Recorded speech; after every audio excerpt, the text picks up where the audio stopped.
Yo. After this, now you nothing from the now. You hear that? I'm think that. You hear that? Yeah, that.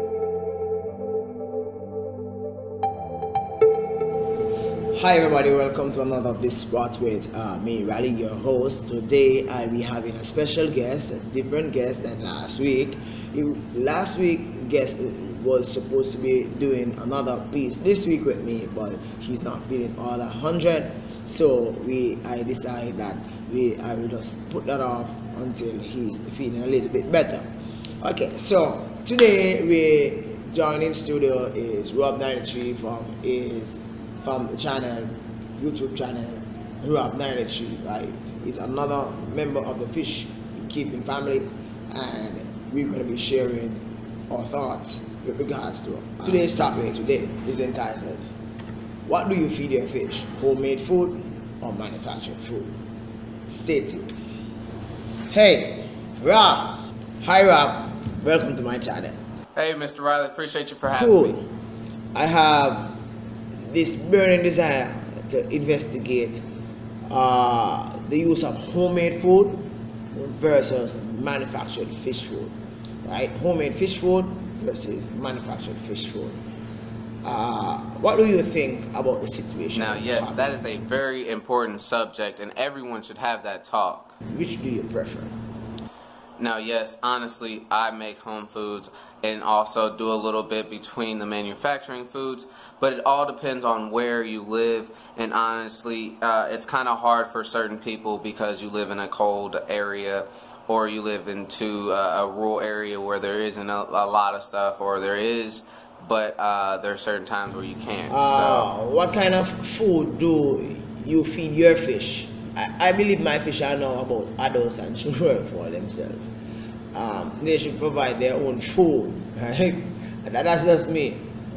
I'm just messing around people, right? Just like when you have a child going out there, after a while, after 18 child, take care of him or herself when the child reaches an age.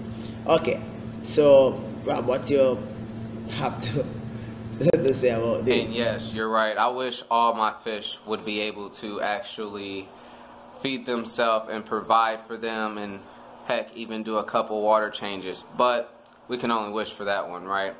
But yes, I do feed my fish regulatory diet, strictly homemade foods normally, and then occasionally a sporadic manufactured foods, but only the right ones, because you have to make sure that's what's in your food is going to make them themselves. So you want to make sure your fish are happy and healthy as well, right? What are some of these homemade food stuff persons have been feeding their fish? Share it. Now, homemade foods are anything around your house. So far as grasshoppers, crickets, any pretty much insects that your fish were once upon a time in their life cycle, or even in their DNA, or any strand of them, they had when they were actually in the wild. So that would benefit them more than anything than just your manufactured food. So honestly, that's probably the safest way, depending on the fish. Okay, wow. Those homemade foods are seriously cool. I would gladly use them if I had the time. It is a must. You have to. I recommend it, but it's all on the fish. I cannot stress that enough. I kind of like the idea of homemade food. However, there are several drawbacks. Yes, you may say there's a couple drawbacks, as far as the weather, and also the certain sizes of the insects of the year. If they're too grown, if they're adults, or if they're babies, depending on if your fish are taking to that. So you just have to make sure you watch your fish at all times. The drawbacks would be of your fish not liking the food for its taste or some other reason. The weather, weather plays quite a role in your fish, feeding your fish. As with me, whenever it's cold, my fish tend not to, wants to eat, especially my goldfish and my koi. And yes, I understand that you don't have some of the time to be able to get to the right food for your fish, but sometimes when you do have that time, make sure you make an abundance of certain fish, as far as the ones that you can be able to freeze, or to be able just to simply store for a very long time, and able for you to have an abundance of food. So when you don't have that time, you can simply just get it out of your freezer or somewhere that you have it stored, and simply throw it in your tank or pond. You know, for me, the time factor stands out as a primary issue. Why the homemade food and me really probably might have an issue, right? I work a 9-to-5 job and have a family plus other personal issues to focus on, right? The making of fish food at home sounds really cool, but right now it's just not practical unless I'm on holidays. The last holiday I spent working on the field, I was doing some video recording, and after that one day, just one single day, I was really tired. So one of my question is, Rob, would you consider catching insects such as crickets and little tadpoles and other, lizards and stuff, in which persons and rats, yeah, even rats, would you consider that as a homemade food for your fish? Yes, I wish, honestly, I wish I could go out more and get a lot of crickets, grasshoppers, and any other insects for my fish, but sometimes I can't. I live in a world that it stays cold all the time. Like, it's just really cold. But when I do have the time, I definitely try to get out there and get as much food for my fish as much as possible. It's at home. They probably were fed there anyway, right?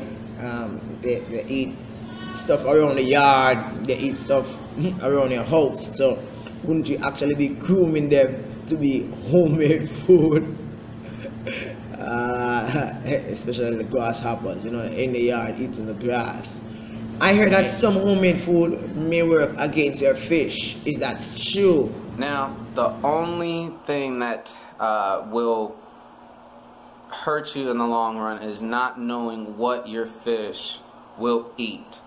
And if you don't look up certain things in that food, or see the hidden additives or fillers in that, you will mistake and think that your fish are liking it, and they are not. So make sure you are checking every single one of those ingredients, and making sure that you're doing the right thing by giving your fish the right. Well, I know each fish species has its own nutritional requirements. Yes, Mr. Riley, I do understand that certain times that your fish have certain needs, as far as a fattier diet and more of a color balanced diet, to where they are just thriving through the tank itself. But certain fish need more protein diet and able for them to grow, or just to simply fight off any disease. That is simply why you have to make sure you regulatory just check on your fish at all times when you're feeding or changing their diets. Do you use home fish food right now in your hobby, in your experience with your fish? I recommend it, but it's all on the fish. I cannot stress that enough. Yes, I do use a couple manufactured foods. Now, don't get me wrong, I do read and make sure that everything in there is simply only for what I need for my fish. And would you recommend to any fish keeper, whether old or new within the hobby, that they should, at least attempt or try to use homemade food when feeding their fish? I do recommend that. I make sure that you understand that it's very important to do that, and if you don't, it all depends on how you want to keep your fish and how long exactly. Well, for me, the thing is that manufactured food has a required protein and starch required for each fish species, right?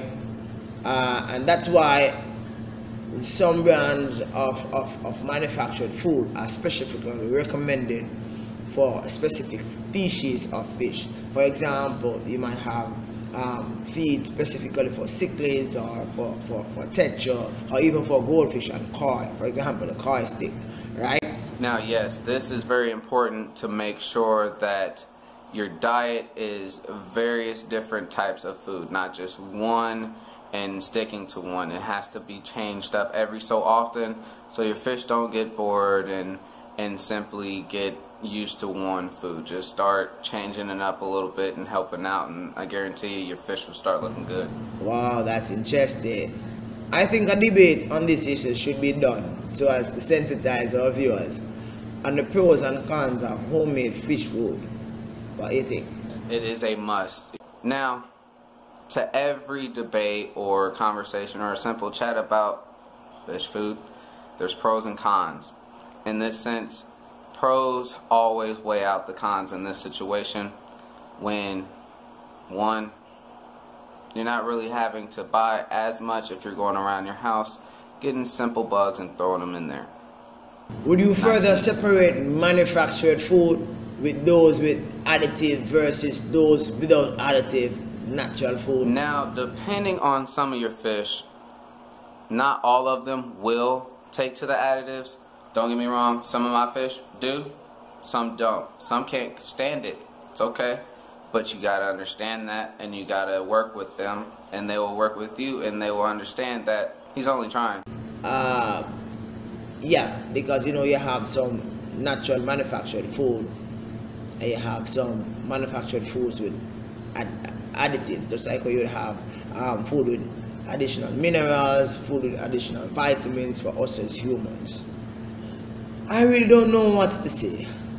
I think manufactured fish food out there are making our fish sick. I think some manufactured food can be attributed to the constipation and the depression of our fish, or maybe in some cases even the death of our fish. Yes, you can't stress that enough, because the simple fact, in the nature, there isn't manufactured food. There's nobody simply just occasionally you'll get a person to come around and throw something in there, a couple bread or any kind of thing that they don't eat, but you can't just simply go out there and get that. They have to work and strive to get food, so that is the best thing for them, and you gotta kind of recreate that with having certain types in reality, right? We really become so accustomed to manufactured food that the fish farm regarded manufactured food as the norm, and it's practically practical. It's really practical. Imagine you have 20 tanks or 50 tanks, right? And you have to make homemade food for all the fish species. That would be an awesome task, wouldn't it? Your fish will always be the judge of how they're going to take to that food. And simply, you watch them maintain all kinds of different types of food, and I guarantee you your fish will love it. So there you have it, viewers. Another spot with fish farm member Rob93. See part 2 of this active discussion as we chit chat on fish food. And thank you very much for being a part of this discussion. It's not yet done, right? We'll be going to part 2 where we share in some other little nits and bits of it, and you can join Rob93 on his channel for that, right? Rob will now give the outro as to exiting this video. For me, peace. Appreciate you for having me, Mr. Riley. It was a pleasure talking to you, and I look forward to actually talking to you in a future video. And you always be kind and courteous, and have a wonderful day, guys. Enjoy.